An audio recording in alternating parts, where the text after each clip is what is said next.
Muy buenas amigos, bienvenidos a Occidental Image y hoy estoy aquí con muchas ganas para hacer esta reseña que ha pedido uno de los suscriptores del canal y estoy muy agradecido que haya hecho esta petición porque esta es una película de la que tenía muchas ganas de hablar, como es, ya que veis en el título, la película I, Robot, o sea, Yo, Robot, cinta del año 2004, dirigida por el egipcio Alex Proyas y protagonizada por nuestro querido amigo Will Smith. Y mirad, lo que voy a decir aquí, sé que va a ser impopular para muchísima gente, el que quiera desuscribirse que se suscriba, me podéis maldecir hasta el hartazgo, no me importa, lo tengo que decir porque lo siento aquí, ¿vale? Y sé que gran parte de mi reseña va a ser muy subjetiva, ¿vale? Intento mantener siempre un poco de balance, pero pues ¿qué queréis que os diga? No lo puedo evitar, aunque a términos objetivos también hay muchas cosas que resaltar, pero a mí esta película, lo digo así de claro, me puto encanta y no entiendo el problema que ha tenido siempre la gente con esta película, ¿vale? Me explico, yo cuando vi esta película de crío, que yo tendría pues unos 10 años, la película pues me entretuvo, me gustó, era una película de ciencia ficción, con Will Smith, y pues a mí me gustaba pues por la acción, y poco más, ¿no? Y bueno, por fantasear un poco con ese futuro donde los robots nos servían a los humanos, ¿no? Y esta historia de rebelión, que es lo que hemos visto en tantísimas obras de ciencia ficción, ¿no? Al pasar los años, empecé a menospreciarla, sí, me puse gafapasta, me puse tiquismiqui, me puse de entendidillo, y dije, Alex Proyas se vendió al cine comercial, vaya película más resultona, vaya flipadas que tiene.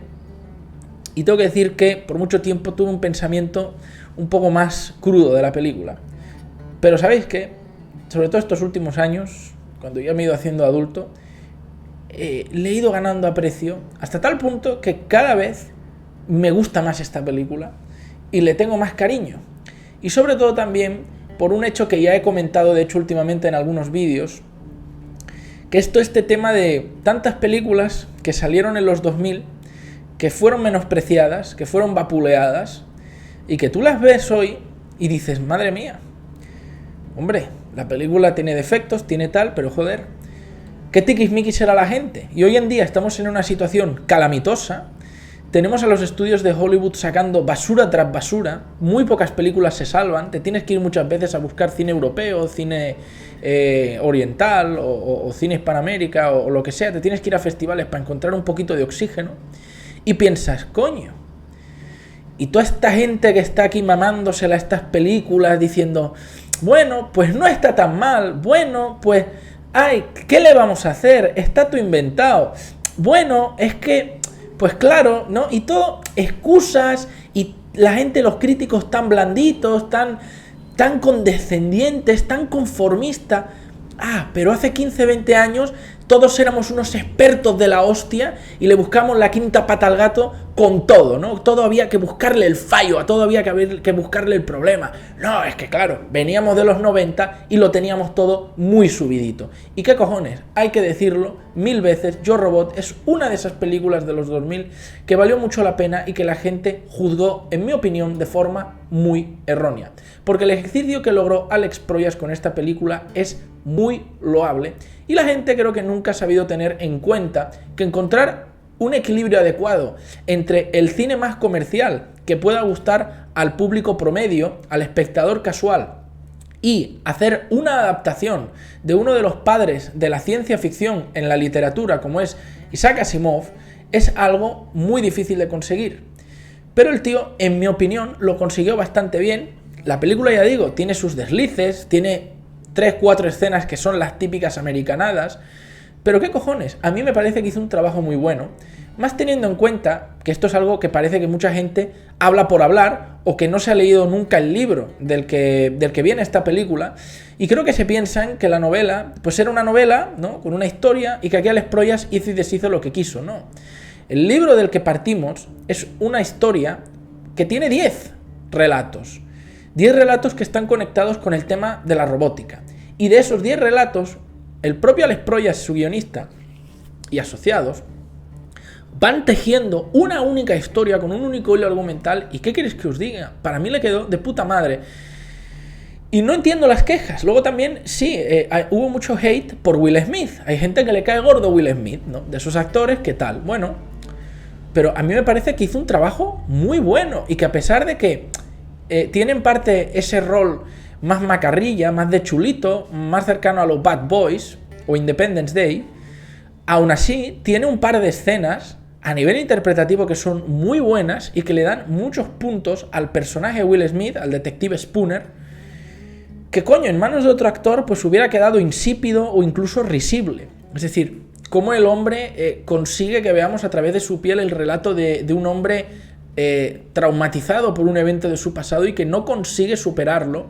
Y además me gusta que en la película no es la típica mierda de, no, es que yo era alcohólico, o es que perdí a mi mujer y a mi hija. O sea, es algo mucho más natural, ¿no? Porque, a ver, tú en la vida conoces gente que ha tenido hechos críticos en su existencia, pero coño, el rollo de decir, no, es que yo tenía pues marido, hijo y lo perdí, o mujer, hijo, lo perdí, pues es un ejemplo. Me parece que en Hollywood solo exista ese. Y puede haber mil cosas. Un accidente de tráfico, un accidente laboral, un accidente de avión, bueno, no sé si eso contaría como de tráfico, sí, bueno, de tráfico aéreo, o yo qué sé, alguna adicción que no tiene por qué ser el alcohol o la cocaína o la heroína. O sea, hay mil cosas y me gusta que en esta película se explore una vía que además conecta perfectamente y explica perfectamente las motivaciones y la forma de pensar y los prejuicios que tiene el protagonista para con los robots.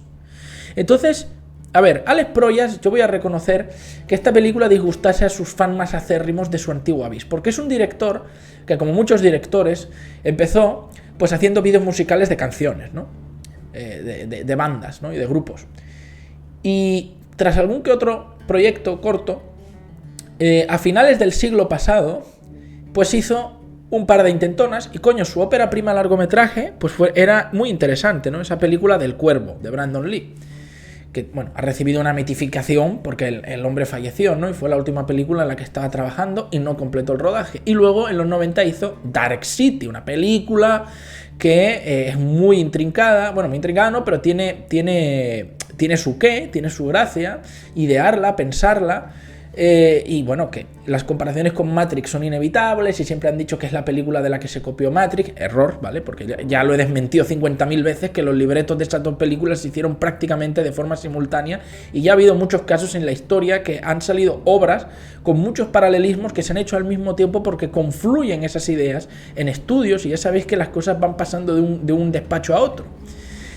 Pero ¿qué pasó? Que en los 2000 este hombre como que se alejó de esa vis más artística y se pasó más al cine comercial. En los 2000 es verdad que hizo una película que todavía era de su antigua línea, una comedia un poco insipidilla.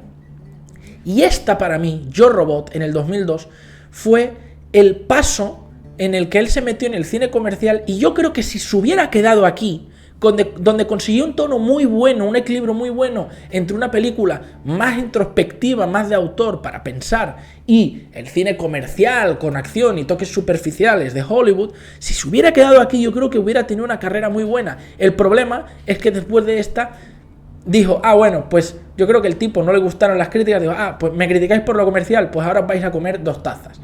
Y lo que vino después fue puro cine comercial muy, muy mediocre. Tenemos aquellas de Señales del Futuro con Nicolas Cage. Y luego ya de Perdidos al Río hizo aquella de Dioses de Egipto, que Virgen Santísima. O sea, horror, un horror. Y el hombre desde entonces no ha vuelto a dirigir. Bueno, sí ha hecho cortometrajes, pero largometrajes nada. Yo estoy esperando que vuelva. Yo tengo fe en que vuelva y quiero ver qué va a pasar. Si va a volver a su antiguo estilo, más de autor, más personal, tipo pues eso, El Cuerpo, Dark City, películas oscuras, con personajes protagonistas atormentados, perseguidos, o si se va a volver a enfrascar en cine comercial de mierda. Yo espero que por lo menos vuelva un poco al tono de Yo Robot. Pero ya veremos qué pasa, ¿no? El tiempo lo dirá. Luego en el reparto de esta película, ya digo, tienes a un Will Smith que, como ya mencioné en la review de Hancock, estaba pasando por varias etapas. Entonces él en los 90 pues hacía de tío duro, de destroyer, ¿no? De tipo de acción. Y bueno, en los 2000 empezó a pasar por varias facetas. Entonces tenías la de, bueno, tipo simpático, hizo ahí de Hitch. Y luego ya empezó a meterse en papeles de tipo atormentado. pues con En busca de la felicidad, Siete almas.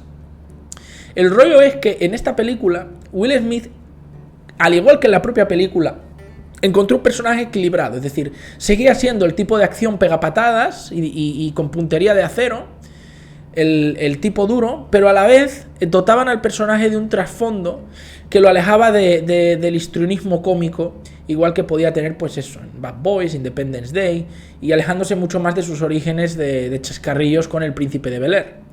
Que, ojo, en el fondo del Príncipe de Bel-Air también el personaje tenía un pasado medianamente traumático y había momentos tristes, ¿no?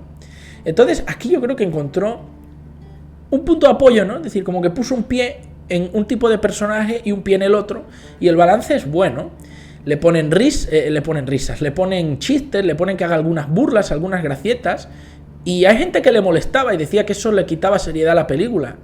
Opinión impopular. Yo pienso que está bien. De hecho, si miráis cómo son los protagonistas de muchas novelas de Asimov, son tipos que van sobradísimos, que se creen la hostia, que van... Entonces, en cierto sentido, no sé cuál problema tienen con Spooner.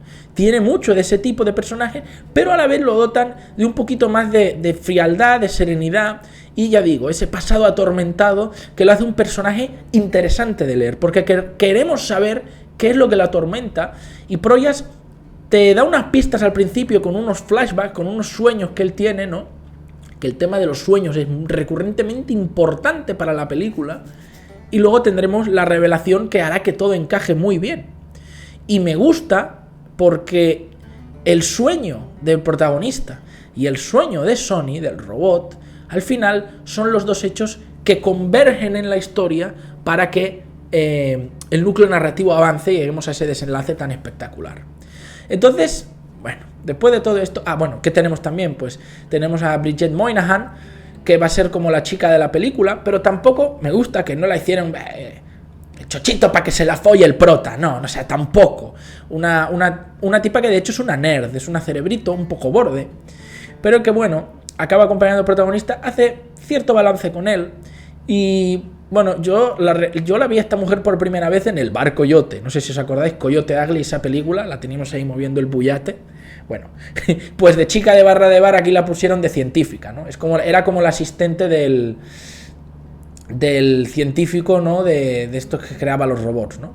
Y bueno, también agradecer la presencia de James Cromwell, pocos actores elegiría para hacer de científico, que es, bueno, aparece poco, porque su papel es reducido en la película, básicamente porque cuando empieza ya está muerto, pero ni que sea a través del holograma o algunas grabaciones, logra imprimir ese aire sabio, ¿no? No solo de científico, sino un poco de filósofo, un poco a lo Neil deGrasse Tyson o Carl Sagan, ¿no? Y le da un toque especial a la película. Entonces, bueno, la cinta está dotada de un apartado técnico increíble. De hecho, en mi opinión, es una cinta que ha envejecido muy bien a nivel de CGI. Repito, estamos a principios de los 2000, o sea, 2004. Y vaya, sí, antes he dicho 2002, 2004. Y si os fijáis, joder, estamos en 2022. Le han pasado ya 16, 17 años a la película. Y yo creo que el CGI de los robots está muy conseguido. El que flaquea un poco es el de los robots viejitos, o sea, los modelos antiguos, pero el famoso NS5, como el robot Sony, la verdad es que yo lo veo bastante bien. Y bueno, a nivel de fotografía, de puesta en escena, el diseño de producción de ese futuro, las máquinas, luego los vehículos, la moto de Spooner, el Audi de Spooner, vamos, yo creo que es una de las mejores publicidades de product placement que se han hecho de Audi.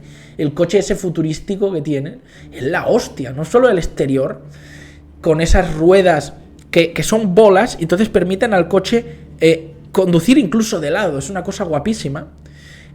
Pero luego el diseño interior, el salpicadero, el volante, las pantallas, los asientos, es absolutamente genial. Bueno, no sé cuánto ganan los detectives en este futuro, pero veo que deben ganar bien. O bueno, también nos puede indicar que Spooner es un tipo de esos que prefiere vivir en una casa humilde y no le importa mucho las excentricidades, pero bueno, siempre se ve que fue un hombre de barrio que siempre quiso tener ese caprichito en el coche guay, ¿no? Entonces se compró ese deportivo. Me gusta, ¿no? Me gustan los camiones de la empresa de robótica, me gusta el diseño de la IA, me gusta, en fin, Todo visualmente la película es genial, evidentemente de esas películas que solo puede hacer Hollywood. Y tanto en las escenas de acción como en los diálogos, yo creo que a nivel formal la cinta está de puta madre.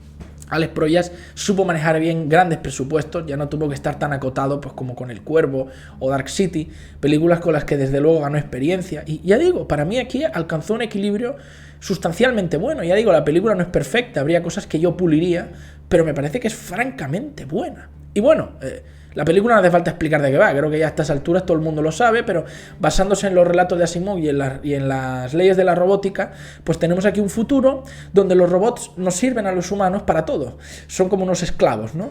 Hacen los trabajos más pesados, recogen la basura, limpian las alcantarillas, se suben a los edificios a limpiar los cristales, hacen de electricistas, de fontaneros, cocinan, bueno, todos los trabajos técnicos manuales que a los humanos se nos hacen más pesados, pues ellos los llevan a cabo. Claro, alguno podría pensar, bueno, y en este futuro la tasa de paro, ¿qué tal? ¿No? Porque ¿cuántos trabajos quitan los robots?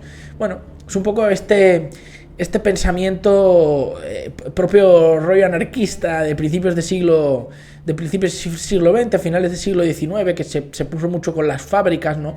Cuando la maquinaria en la industria quitaba puestos a los obreros, pero bueno, estos luego eran reinsertados en otros puestos de trabajo. Yo creo que, a ver, la película no entra en el tema. Se hace una mención a esto a través de un diálogo con el personaje de Will Smith, ¿no? Que menciona eso, que desprecia a los robots que han quitado trabajos a los hombres.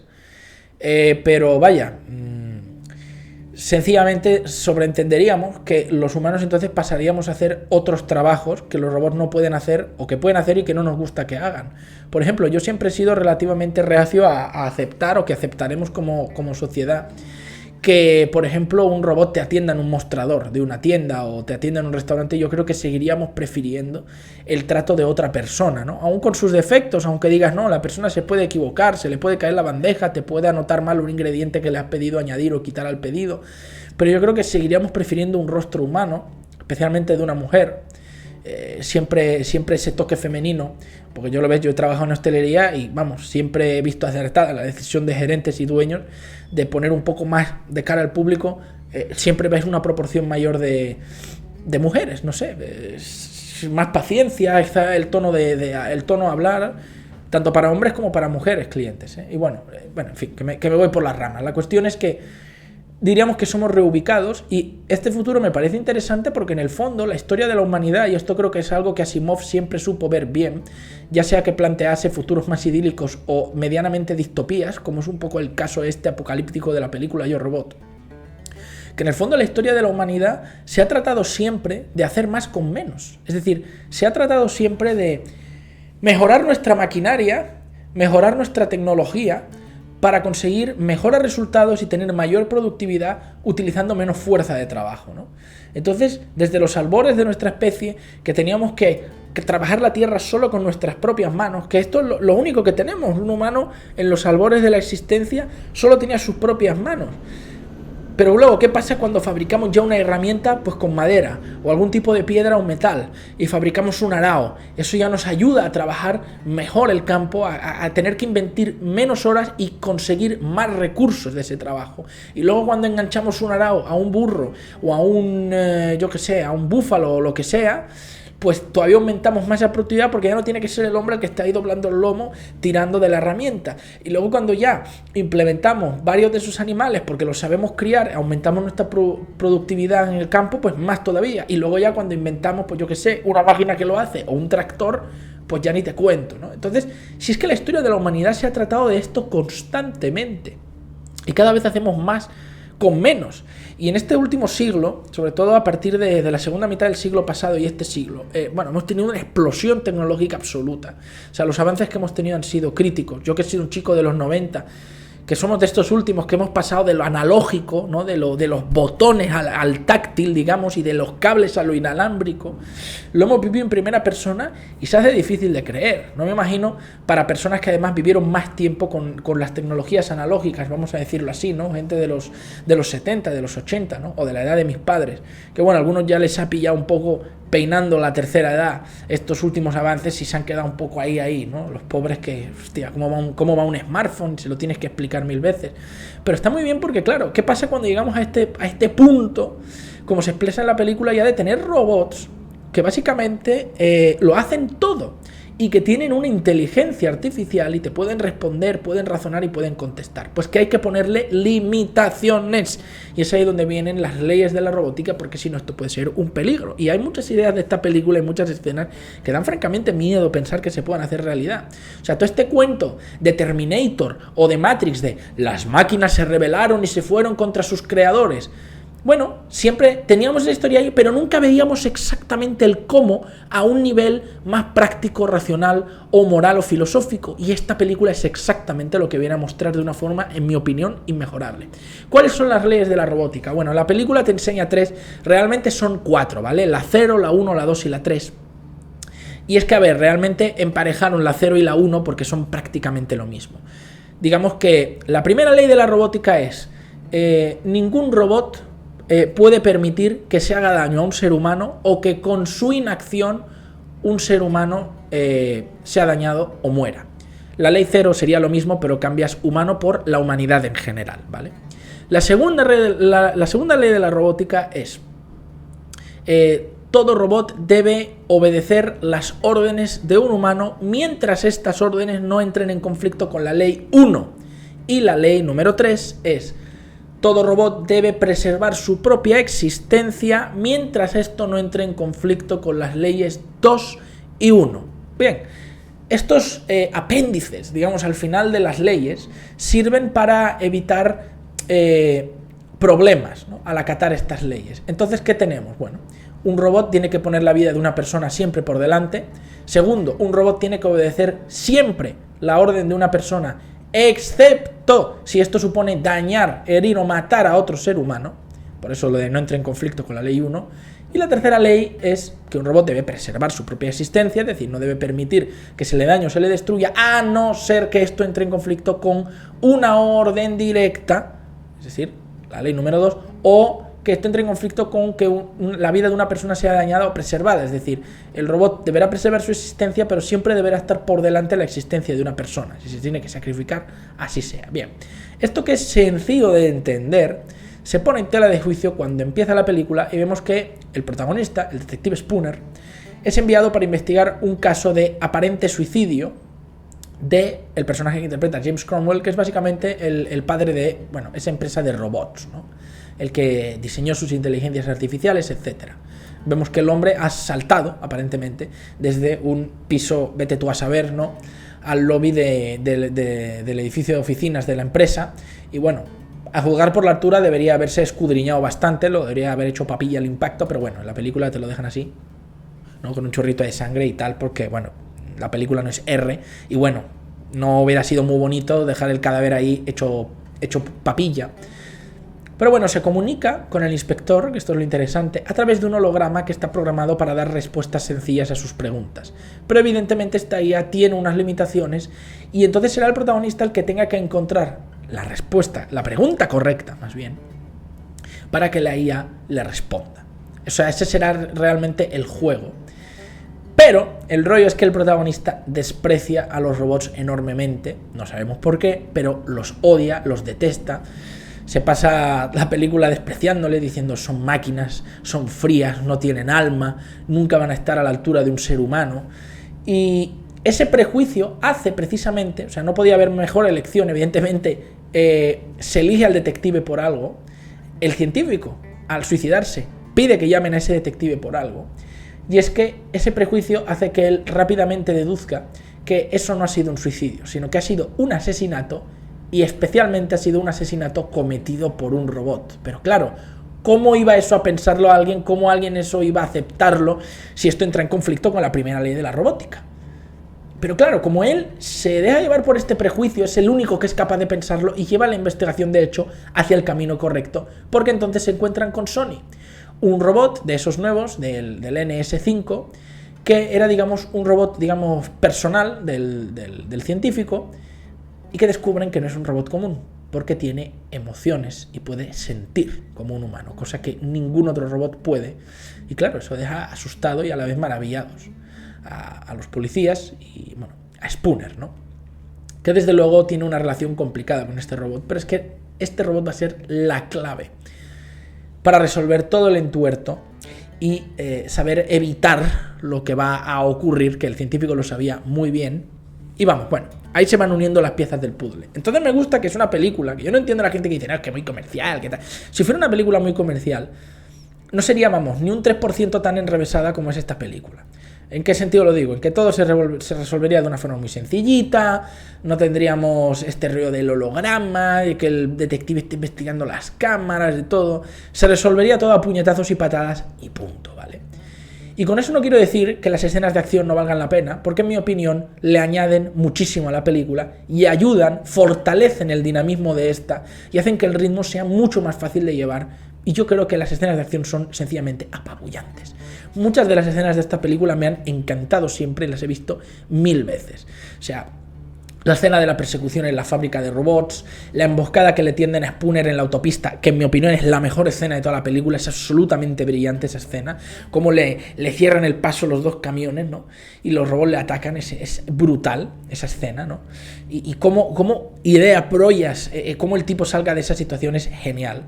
La pelea 1 a 1 con el robot, también muy buena, que además nos revela algo muy importante de la trama, o sea que no es una pelea gratuita y ya. Y luego, pues evidentemente, todas las escenas de acción del desenlace, destacando especialmente el asalto a la comisaría, que me parece, bueno, una escena que dura muy poquito, pero que es jodidamente brutal. Y mira, me encanta, siempre me ha encantado ese plano del jefe de policía, ¿no? Con la escopeta, ahí, pum, disparando a los policías, a los robots a través del cristal de su despacho, ¿no? En cámara lenta, o sea, esos toquecitos, tío, de lo bravo de Hollywood. ¿Qué puto problema hay, tío? Si son geniales, o sea, mucho futuro y mucha tecnología y mucha hostia, pero al final una vieja buena escopeta arregla las hostias y los problemas a cañonazos. O sea, es que tiene escenas francamente brutales esta película. Y bueno, ya el final, pues a lo mejor sí, tiene escenas con muchas flipadas, las típicas burradas de Hollywood, ahí sí estoy de acuerdo. Por ejemplo, esa escena en la que Spooner va en la moto y sale la moto volando ahí con una rampa y él se pone de pie en la moto, saca 2 pistolas, tío, y empieza a disparar ahí a 2 manos a los blancos y una puntería que te cagas disparando a blancos que están a escasos centímetros de personas, ¿no? O sea, tiras la moto se mantiene recta, te puedes poner de pie, mantener el equilibrio y en ese corto espacio de tiempo disparar a blancos, ojo, con duales. Vosotros sabéis lo difícil que es apuntar con 2 armas. Es que directamente es como no apuntar. Porque ¿cómo apuntas? Si tú cuando apuntas normalmente, ya sea que tires de aquí o tires con las 2 manos, alineas el cañón del arma a tus ojos para apuntar. Entonces, disparar así, con 2 pistolas, es básicamente como disparar desde la cadera, es decir, requiere de una puntería, una cosa brutal, o sea, y aguantar la cadencia y el rebote de las 2 armas, o sea, esta escena es que es una fumada. Obviamente yo estoy de acuerdo que estas escenas le restan a la película, queda muy bonito cuando lo ves, pero te pones a pensarlo y dices, es absurdo, ¿vale? O sea, viola cualquier ley de la física y del sentido común, y bueno, cómo olvidar cuando la científica tiene una metralleta, ¿vale? Y dispara con los ojos cerrados y acierta en un blanco, ¿vale?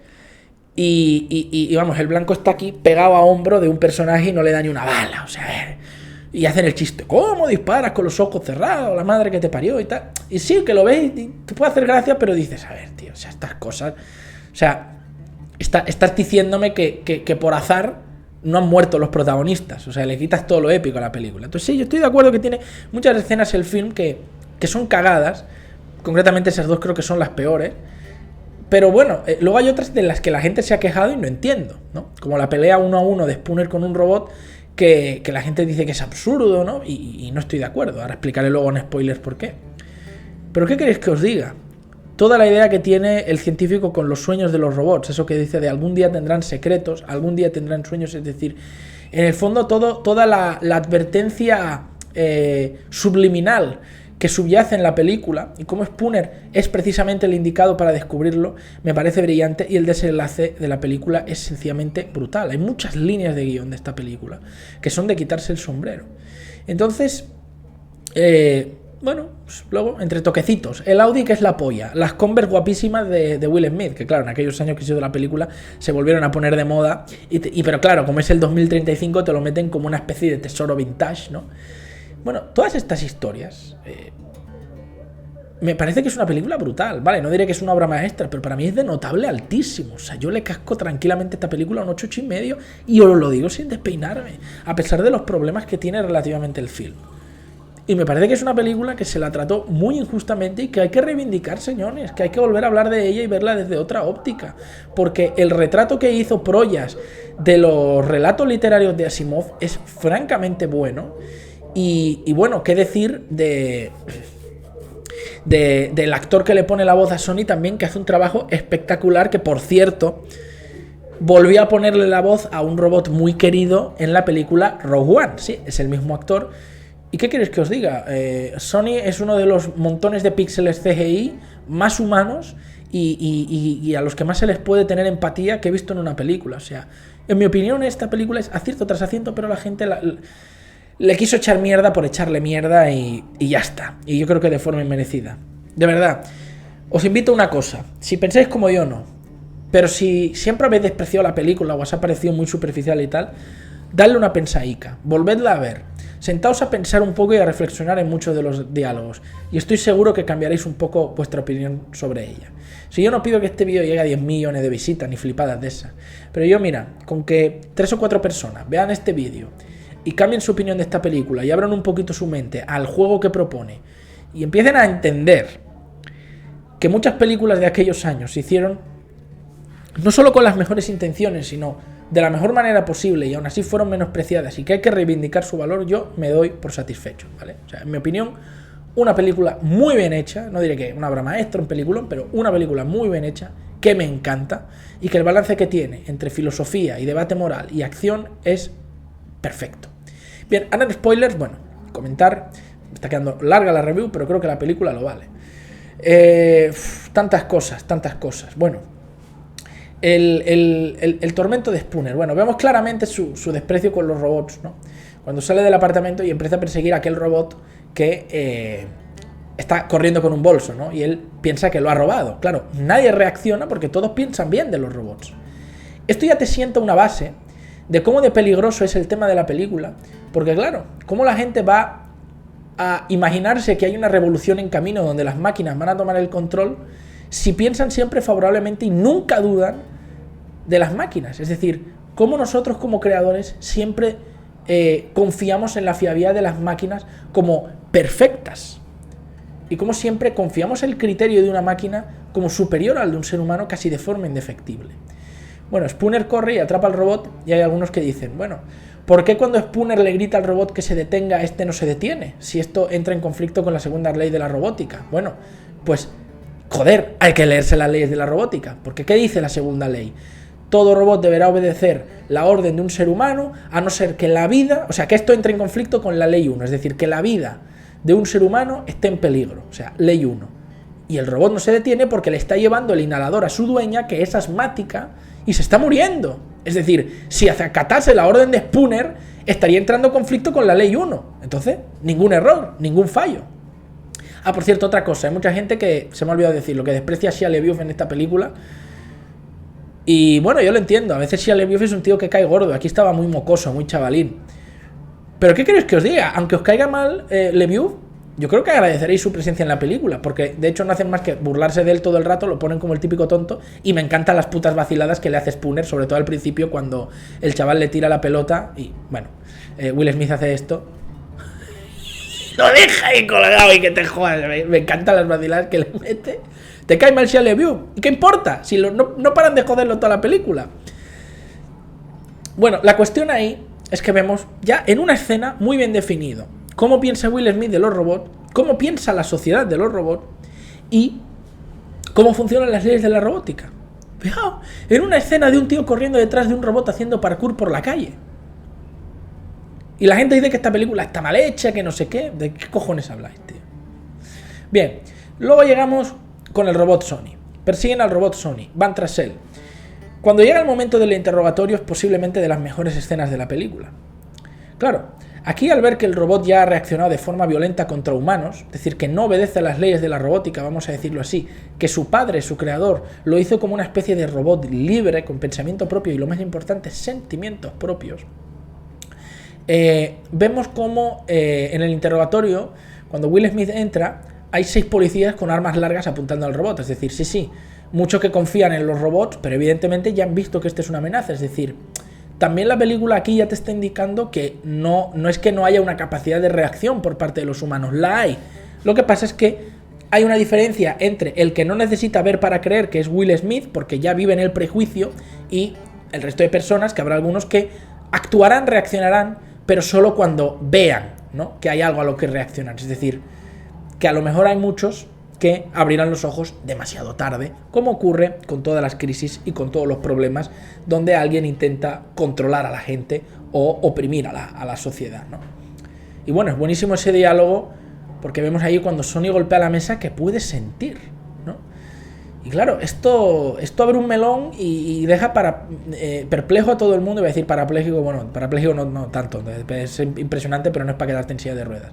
Deja perplejo a todo el mundo. Y ahí vemos que puede sentir ira. Entonces, claro, las emociones humanas son complicadas, porque bueno, que un robot pueda sentir amor o afecto, pues puede estar bien, pero ¿qué pasa cuando ese amor se puede convertir en una obsesión? Cuando puede convertirse en celos, cuando puede convertirse en ira. Es decir, es por eso que le ponemos esas limitaciones a las máquinas, o yo creo que por lo menos no querríamos hacerlos sintientes, ¿no? Como estas gilipolleces que hizo Lana Wachowski con Matrix Resurrecciones. Entonces, o sea, ¿por qué coño las máquinas se van a considerar que sentir emociones es evolucionar? A mí me parecería ciertamente involutivo. La frialdad de las máquinas es lo que les dota de una capacidad de raciocinio superior y les permite desarrollarse más. Pero, en fin, no estamos aquí para tirarle mierda a Matrix Resurrecciones, para eso ya estuve el review. Pero, para que veáis que esa tía no piensa nada de lo que hizo. Y bueno, la cuestión es que es brutal ese diálogo cuando Spooner le dice: tú eres solo una máquina. Tú no podrías crear un lienzo de una obra maestra o componer una sinfonía. Y Sony le contesta: ¿y usted puede? ¡Oh, mamá! O sea, vaya cockblock ahí que le hace, vaya al revés. O sea, y es que... Y estas dos líneas de diálogo, que parecen solo 2 frases, tienen una profundidad que asusta. Sí, yo soy una máquina, pero... ¿y tú? O sea, ¿realmente tan superior es el hombre, el creador, respecto a su creación, la máquina, el robot? Cuidado, porque esa línea de diálogo ya te está abriendo la puerta a lo que va a venir. Luego, cuando tenemos las escenas de investigación en la casa del doctor y bueno, viene la máquina ese, lo destruye todo. Bueno, un aplauso para el gato, que el pobre animal lo mojaron en la piscina. Espero que no considere PETA eso maltrato animal. Y bueno, cuando ocurre la escena de la persecución en la autopista, ahí es cuando descubrimos el secretito de Spooner. Y es que, bueno, aparece ese robot que no es destruido en la colisión. Y me gusta mucho cómo la película iguala las condiciones, ¿no? Porque el robot pierde un brazo y Spooner resulta que su brazo, me parece que era su brazo izquierdo, es un brazo biónico, o sea, no es un brazo orgánico. Él perdió su brazo y le pusieron una prótesis ya obviamente moderna que se ve como un brazo real, pero claro, al ser un brazo biónico tiene una fuerza tremenda y eso le permite pelear contra el robot. Y bueno, hay un equilibrio de fuerzas porque dejan manco al robot y él solo tiene el brazo izquierdo. Entonces me parece que idearon bastante bien la escena. Y hay gente que aquí dice: joder, qué estúpido, ¿no? Como ese momento en el que el robot se cuelga de una viga, agarra a Spooner con las piernas y empieza a girar y girar y girar, y lo tira y dice: qué estúpido, ¿por qué no lo estrangula o le parte el cuello? A ver, señores, acabamos de olvidar que lo que pretendían era hacer ver que Spooner tuvo un accidente. ¿Qué os creéis? ¿Que no le van a hacer una autopsia al cuerpo? Claro, él lo lanza para que él muera de un impacto. Si le parte el cuello o le atraviesa el pecho de un puñetazo, dirán: ¿causa de la muerte? Sí, seguro que fue al estrellarse con el coche. El boquete este que tiene en el pecho o el cuello roto... O sea, a ver, no. Es por eso que no lo mata directamente. Joder, claramente cuando le salta el primer robot a Spooner en el coche, le dice: está sufriendo un accidente, ¿no? Y Will Smith dice: y una mierda, ¿qué accidente? ¿No? O sea, es que si se viera que es un asesinato, se destapa todo. Genios. Es que hay gente que creo que ni presta atención. Se las dan de muy entendidos y muy... uy, qué superficial es esta película. Uy, no, yo sé un montón. Necesito un guión muy enrevisado. Y luego no se fijan ni en estas tonterías y dicen burradas enormes, ¿no? Pero bueno, ahí es cuando vemos el secretito de Spooner y descubrimos, ya con ese diálogo con la doctora, con la científica, el porqué de su odio con los robots. Y bueno, es una situación muy sencilla. Él iba viajando en coche en una noche de lluvia. Me parece que menciona que un conductor de camión se duerme, se estrellan y el camión y 2 coches caen al agua, ¿no? Y se empiezan a hundir. y él ve que en el otro coche hay una niña pequeña que se está ahogando, que no muere en el impacto, y él no puede hacer nada para salir y salvar a la niña. Ahí vemos que en ese accidente es donde perdió el brazo, así que el impacto tuvo que ser gordo. Y entonces resulta que hay un robot que estaba pasando por ahí, y claro, al ver un accidente, obedeciendo la primera ley de la robótica, se tira al agua para salvarlos. Pero claro, aquí viene el dilema, y esta es la gran diferencia entre la frialdad de raciocinio de una máquina y el pensamiento humano. Y es que el robot evalúa y dice, el adulto, el hombre, tiene más posibilidades de vivir que la niña. Y el robot, como no puede salvar a los dos, salva a Spooner y deja morir a la niña. Y eso es un trauma que Spooner nunca perdona, porque siempre recuerda la cara de la niña ahogándose en el coche. Y es lo que él dice, una persona, cualquiera en esa situación, hubiéramos ido a salvar a la niña. Siempre ponemos por delante a los niños, a los ancianos, a las mujeres, y también especialmente mujeres embarazadas, y ninguna persona en su sano juicio se hubiera tirado a salvar al hombre adulto. Y hubiera entendido perfectamente que el hombre adulto hubiera preferido morir con tal de salvar a la niña. Pero el robot no, porque el robot evalúa según otros parámetros y evalúa según funciones estadísticas y no tiene ningún tipo de medición emocional. No entiende el valor en el fondo de una vida humana porque solo es una máquina. Lo único que ve es, tengo que salvar a dos, no puedo salvar a los dos, voy a ir a salvar al que tiene más posibilidades de vivir. Y eso que Spooner, cuando el robot lo está sacando, le dice, salva a la niña, por favor, salva a la niña, y aún así el robot no obedece porque sigue una directriz de pensamiento que se basa en estadística, no hay un ápice de emocionalidad. Y es por eso que él desprecia enormemente a los robots desde ese momento, no sabemos qué pensaría antes, y bueno, queda marcado para siempre con el brazo que perdió, y vemos que se queda ese collar que encontraron luego de la niña, porque no se perdona y en el fondo se siente culpable de la muerte de la niña, porque piensa, si yo hubiera muerto en el impacto, yo no hubiera estado ahí, el robot hubiera salvado a la niña. Así que él, en consecuencia, a pesar de que la decisión la toma el robot, él siente que es responsable de la muerte de la criatura. Y además me encanta, y es que repito, es que son estos detalles que parece que nadie vio y que omite de la película, que Spooner, a raíz de eso, se ve forzado a en parte ser lo que desprecia, es decir, ser mitad máquina, ser una especie de cyborg, porque le tienen que poner un implante biónico de brazo. Entonces en el fondo como que se le queda debajo de la piel algo que él desprecia. Y en el fondo es esa parte de robot lo que al final le salva, ¿no? Porque le permite pelear contra ese robot en la escena de la carretera y luego al final de la película hace que pueda salvar a la doctora y matar, digamos, a la IA, ¿no? Y termina entablando cierta amistad con Sonny, ¿no? El que al principio desprecia muchísimo. O sea, no sé, a mí la historia de background del protagonista me parece de las mejores que se han hecho. Y el flashback, la escena como lo cuenta, la fotografía, la música, es sencillamente brutal. O sea, ahí Alex Proyas demuestra perfectamente a dónde puede llegar con su nivel de talento. Y de nuevo, una vez más, oda a Will Smith, que en ese momento saca lo mejor que tiene como actor con esas escenas, con el relato que hace.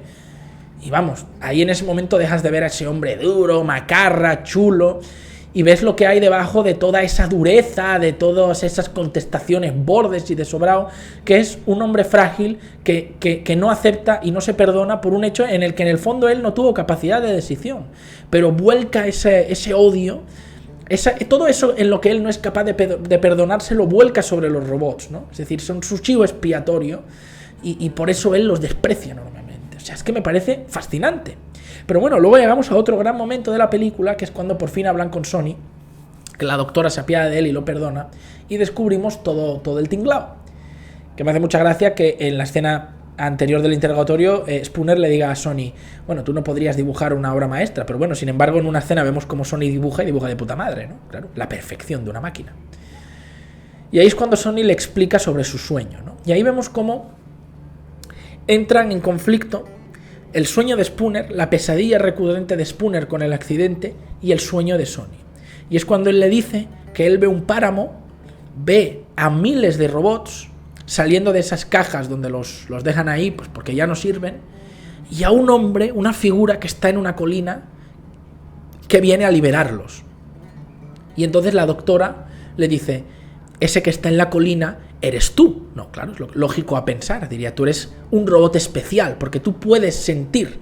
Digamos que él será, pues, el César de los robots, ¿no? Como él era el César del planeta de los simios, o será, pues, como Jesús con las personas. Será el Mesías, el que los va a liberar.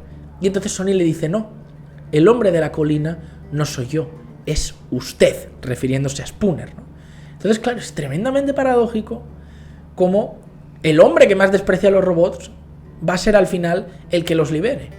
Y es que, ojo, Spooner no lo va a hacer intencionalmente, pero ese sueño de Sony es en realidad de carácter premonitorio, porque luego en una escena vemos como Spooner llega a esa colina y se queda, digamos, en la posición en la que están todos los robots debajo de él, y entonces habla con la IA, con ese holograma del científico, y da con la respuesta final. Y es que no era otra, ahí da con la pregunta correcta, que cuando le dice eso, inspector, es la pregunta correcta, de que la IA, esa... ¿Cómo se llamaba la IA esa, el robot? Kitty, bueno, no me acuerdo, en fin. Esa IA que es como una cara en pantallas, es la que gobierna a los robots, va a rebelarse y va a decidir tomar el mundo por la fuerza. ¿En qué sentido? Pues no porque sea malvada, sino porque lo que plantea Asimov en el relato, y aquí se ve en la película, narrado por Proyas, es básicamente que puede llegar este futuro tecnocrático, donde seamos gobernados por una inteligencia artificial, por máquinas, no por políticos, porque entenderíamos que estos son los que toman las mejores decisiones para nosotros. Ojo, yo no sé si pueda ser así. Claro, si ya no hay políticos, no hay corrupción, no hay malversaciones, no hay malas decisiones tomadas, y todo se tomaría en base a el razonamiento procesado de una máquina que en teoría no tendría implicaciones de intereses personales y tal. Pero claro, ¿cómo también podríamos saber que esa IA no tomaría un rumbo exageradamente autoritario? O que iniciaría una guerra, porque entendería que establecer relaciones comerciales no sería lo adecuado. Es decir, ¿hasta qué punto estamos dispuestos a poner nuestras manos en algo sobre lo que en el fondo no tenemos relativamente control? Porque ahora ya estamos viendo que esto es algo que Asimov predijo. IAs que aprenden por sí mismas y que, digamos, evolucionan y adquieren nuevos niveles de conciencia. Es decir, y luego máquinas que puedan ser autorreplicantes, es decir, que puedan crearse a sí mismas, ¿no? Lo apocalíptico de todas estas películas que ya digo, Terminator, Matrix, etcétera. Y entonces la idea de uno de los relatos del libro de Asimov era que una IA tomaría el control del mundo y llevaría a la humanidad a retroceder tecnológicamente hasta un punto que sería, pues, tipo el medievo, una especie como de neolítico medievo, donde supuestamente seríamos ahí felices. Claro, ahí digo supuestamente porque, bueno, esto es lo que deduce la IA y yo no lo tengo tan claro. Yo creo que cualquiera hoy en día preferimos vivir en el 2022 que preferiríamos vivir en el 1238, por mucho que dijeras, ay, es que la tecnología invade nuestras vidas y no vivimos el momento. Sí, guau, cómo vivía en el momento ahí en Constantinopla, cuando entraban los moros ahí matando y violando a la gente. Wow, eso sí que nadie tenía un teléfono, ahí todos viviendo el momento, ¿no? O en las batallas que se han dado, yo que sé, en las guerras o en la Primera Guerra Mundial. Sí, claro, nos encantaría volver a eso, no me jodáis. Entonces, bueno, aquí vemos como Spooner es el que, digamos, da la voz de alarma. Se montan esas peleas en la calle, ¿no? Que son también escenas muy buenas cuando los robots empiezan a desfilar como un ejército. Y claro, ahí te das cuenta de la inferioridad en la que estaríamos los humanos, que a pesar de tener armas, la superioridad de una máquina que no siente dolor, que tiene una agilidad, una fuerza, unos reflejos muy por encima de la de cualquier humano. Vamos, en el tú a tú, en el cuerpo a cuerpo, no tendríamos nada que hacer. Y si encima esas máquinas utilizan armas, ya ni te cuento. Entonces, bueno, tenemos esas escenas de Riot on the Streets, ¿no? Donde los humanos van a pelearse con los robots, que bueno, te dan un poco el precedente de ese caos que va a venir hasta que llega Spooner. Y bueno, sí, una cosa que es un poco chufla de la película, que eso sí que es bastante de bis comercial, no tiene mucho rebuscamiento, es el rollo de que cuando los robots se portan mal o son malos, ¡pum!, se enciende una luz roja, ¿no? Y así diferenciamos a los robots cuando son malos y cuando son buenos. Sony, en cambio, siempre tiene su luz azul, ¿no?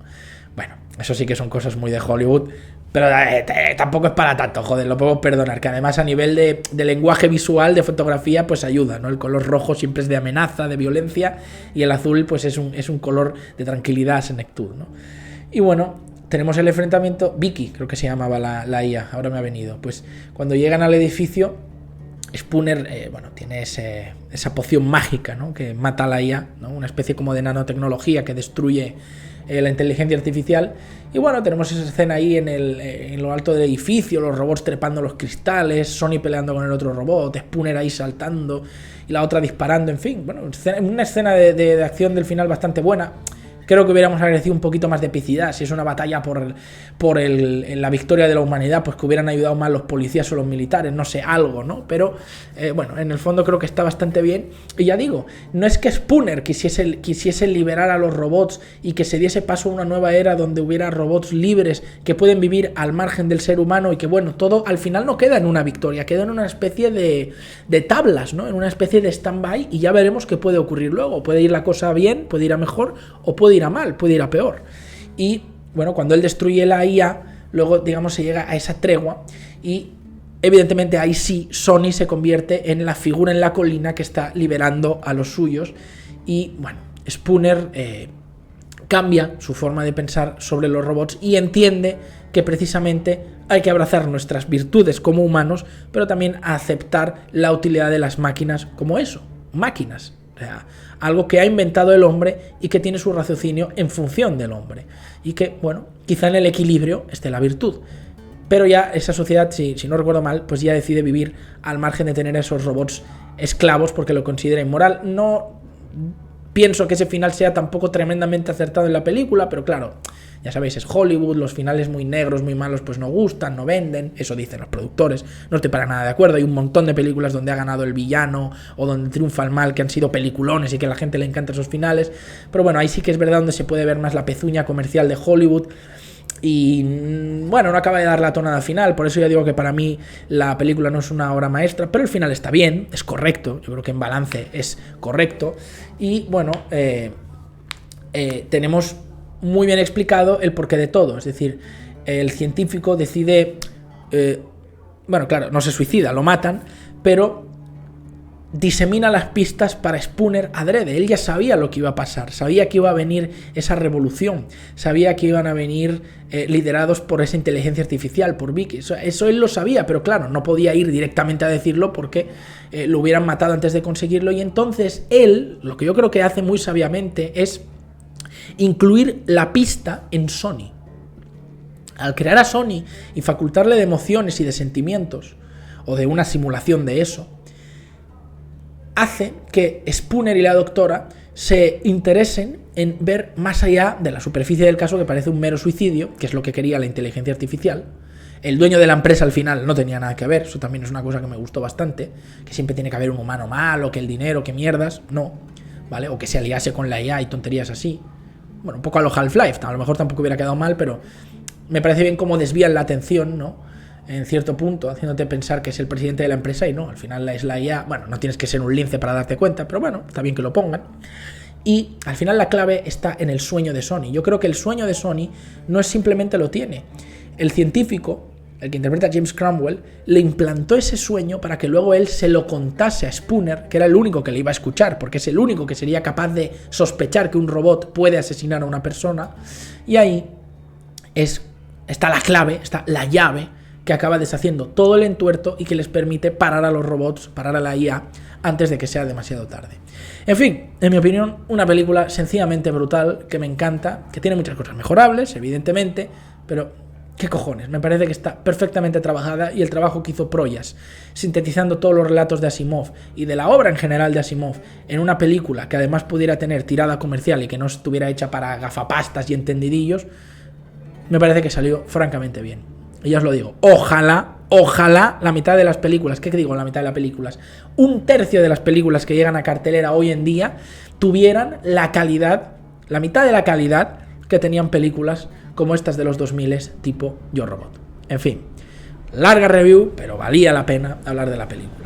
En fin, si os ha gustado la reseña ya sabéis, darle like, compartid el vídeo, suscribiros si no lo habéis hecho, comentarios, poned ahí vuestros comentarios, qué pensáis de la película, qué escenas os marcaron de la película, especialmente si los vierais de jóvenes, la visteis de jóvenes, qué escena es la favorita de acción, qué escena de epicidad o de reflexión os parece la más interesante, o si no os gusta, pues por qué.